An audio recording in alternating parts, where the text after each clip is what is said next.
Hey guys, welcome to Digital Digest, and in this video I'm going to show you how to delete Mailchimp audience.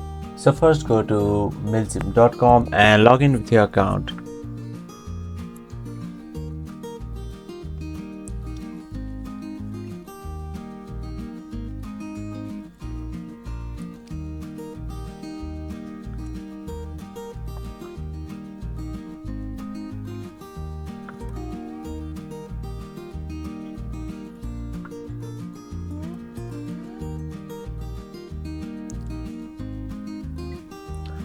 Alright, so now we're on account. On the left hand side you can see audience, click on that option and click on contacts. So here we have contacts, so if you want to delete a specific contact, just click on there and your Mailchimp audience will be deleted like that. So click on archive and you're done. That is how you can delete your Mailchimp audience. Thank you for watching this video and I'll see you on the next one.